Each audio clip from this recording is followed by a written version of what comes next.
Pregnant बहू bus driver. चंदा एक सर्वगुणी लड़की थी जो कि एक गरीब परिवार से थी।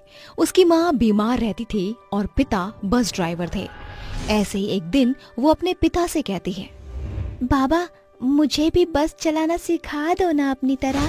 पर बेटा तू क्या करेगी? प्लीज बाबा सिखा दो ना। इस तरह चंदा अपने बाबा से जिद करके ड्राइविंग सीखने की मांग करती है तो अगले दिन उसके पिता उसे अपने बस में बिठाते हैं और उसे बताते हैं कि किस तरीके से बस चलाया जाता है और फिर चंदा भी धीरे धीरे बस चलाना सीख जाती है। वक्त बीतता है। चंदा के पिता उसकी शादी राजू नाम के लड़के से करा देते हैं, जिसके बाद वो अपने ससुराल की सारी जिम्मेदारी को संभाल लेती है। दोपहर के 2 बजते हैं और चंदा अपनी सास माया को खाना देती है। माँ जी खाना लगा दिया है, आ जाइए। अरे मैं आऊंगी, राजू को तो बुला ले। जी माँ जी बुलाती हूँ। चंदा आवाज देकर अपने पति को बुलाती है। तभी राजू गुस्से से कहता है, मेरे को खाना वाना नहीं खाना, मेरे को दारू पीनी है, पैसा निकाल के दे। आप कितनी शराब पिएंगे? पहले से ही नशे में है। आपको और पैसे नहीं दे सकते भाई। माँ जी आपको खाने के लिए बुला रही है, आप आ जाइए। मैंने बोला ना मुझे शराब पीनी है बस। चंदा के फिर से मना करने पर राजू उसे मारता है। चंदा रोने लगती है।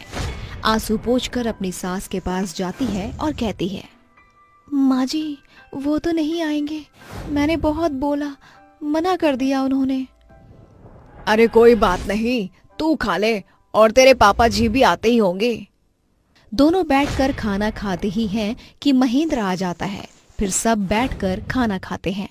खाना खाकर महेंद्र कहता है, ठीक है अब मैं चलता हूँ, पैसेंजर वेट कर रहे होंगे, मेरा लेट हो गया, जल्दी से बस लेकर पहुँचता हूँ।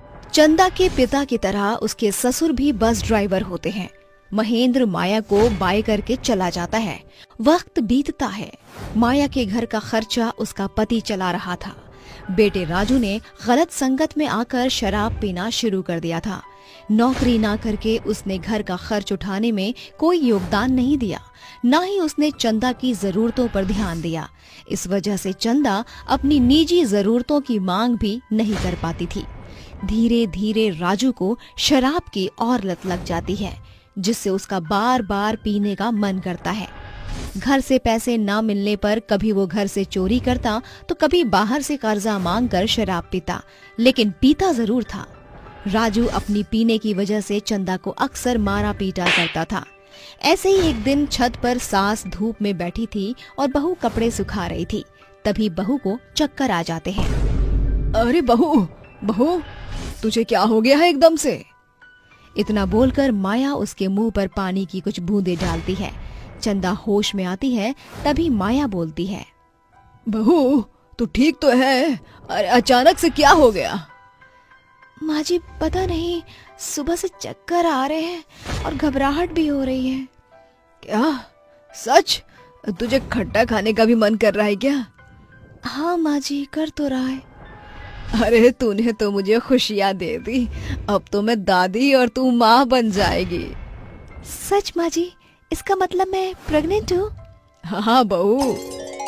चंदा की बात सुनकर माया बहुत खुश हो जाती है और वो चंदा को हॉस्पिटल ले जाती है, जहाँ डॉक्टर इस खुशखबरी को कंफर्म कर देती है। कुछ देर बाद माया घर में सबको बता देती है। सब खुशी से नाचने लगते हैं। महेंद्र के सर पर अब उसके पोते पोती की भी जिम्मेदारी आ गई थी। ये बात सोचकर महेंद्र अपने बेटे को कहता है, तू कब तक ऐसे रहेगा? अब तो तेरी औलाद भी आने वाली है, कम से कम उसके लिए तो 2 पैसे कमा ले। कब तक शराब पीता रहेगा? जिम्मेदार बाप बन। कभी आप खुद जिम्मेदार बाप बने हैं? मेरे को किसी से कोई मतलब नहीं है, मुझे बस अपनी महबूबा शराब से मतलब है, जिसके लिए मैं जीता हूँ। ये सुनकर महेंद्र को बहुत गुस्सा आता है। एक जोर का थप्पड़ राजू को लगाता है और कहता है, बदतमीज नालायक, तेरे लिए मैंने क्या कुछ नहीं किया और तू मुझे अच्छे बाप की शिक्षा दे रहा है। और तो खो रहा है कि एक कपूत को पैदा कर दिया। महेंद्र को अपनी बेटी की बात का बहुत गहरा सदमा लगता है। ये बात उसके दिल पर इतनी प्रभाव करती है कि उसकी हार्ट अटैक से उसी क्षण मृत्यु हो जाती है। बेचारी माया पति की मृत्यु से गुमसुम सी हो जाती है। तभी चंदा उसके पास आती है और कहती है, माँ जी थोड़ा सा खाना खा लीजिए। बहू, मेरा मन नहीं है बहू। माँ जी, आप नहीं खाओगे तो मैं भी नहीं खाऊंगी। अब फिर आपका पोता या पोती भूखे रहेंगे ना, और पापा जी को भी तो अच्छा नहीं लगेगा।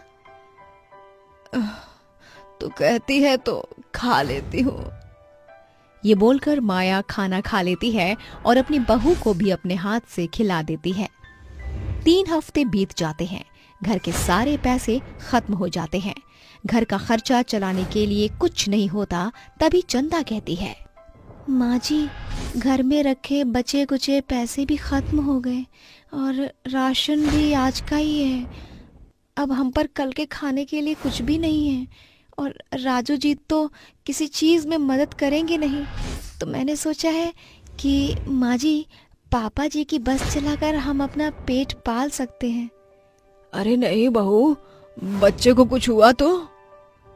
माँ जी, बच्चे की भी जरूरतें पूरी करनी है ना, तो हाँ कर दीजिए माँ जी। चंदा की बात सुनकर माया उसे बस चलाने की इजाजत दे देती है और खुद कंडक्टर बनती है।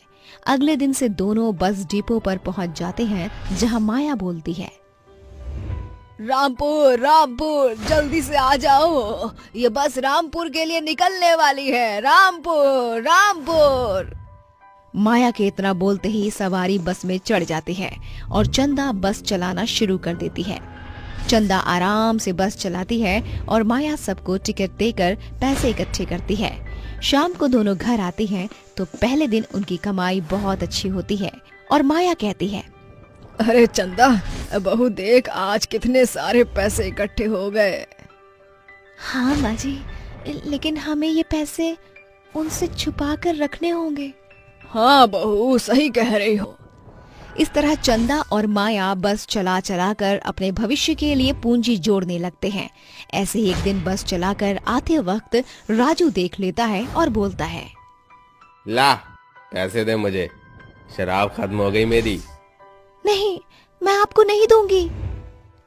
कभी कभार राजू उनके पैसे छीनने आया करता था, लेकिन चंदा उसे नहीं देती थी। वक्त बीतता है। चंदा को बस चलाते हुए 6 महीने बीत जाते हैं। वहीं दूसरी ओर राजू शराब का बहुत कर्जा कर लेता है, तो गांव वाले उसे बहुत मारते हैं और उनसे अपना पैसा मांगते हुए कहते हैं, अगर आज तूने सारा पैसा नहीं लौटाया तो तू फिर इसी तरह पिटेगा, समझा? आखिरी बार समझा रहे हैं, शाम को फिर आऊंगा। ये कहकर गांव के आदमी चले जाते हैं। घबराते हुए राजू अपनी माँ और बीवी के पास जाता है और कहता है, माँ मुझे बचा लो, मेरी मदद करो। क्या हुआ तुझे? तेरी ये हालत किसने की है? माया के पूछते ही राजू सारी बातें उसे बता देता है। तभी माया बोलती है, बता बहू, क्या करे? माँ जी, सोचना क्या है, हमारे जमा किए हुए 50,000 इनके कर्जे में चुका दीजिए। पर बहू, ये तेरी डिलीवरी और बच्चे के लिए है। कोई बात नहीं माँ जी, हम और मेहनत कर लेंगे। चंदा, मुझे माफ कर दो, तुम्हारे साथ मैंने बहुत बुरा किया, लेकिन अब मैं अपनी गलतियों को सुधार लूंगा। तुम्हारा और बच्चे का ख्याल रखूंगा और बस चलाकर मेहनत भी करूंगा। चंदा प्लीज मुझे माफ कर दो। सच? हाँ चंदा। राजू चंदा को गले लगा लेता है, अपने हाथ से उसे फल खिलाता है। शाम को गांव के आदमी उससे उधार लेकर चले जाते हैं। हर रोज की तरह अगले दिन भी चंदा बस चलाने के लिए उसमें बैठी रही थी कि राजू आकर बोलता है, चंदा नहीं, अब से बस चलाने की जिम्मेदारी मेरी है और तुम्हारा ख्याल रखने की भी। घर चलो। चंदा को राजू की बात माननी पड़ती है। फिर राजू बस चलाने लग जाता है। ऐसे ही 2 महीने बाद चंदा एक प्यारी सी बेटी को जन्म देती है। इस तरह सब खुशी खुशी रहने लगते हैं।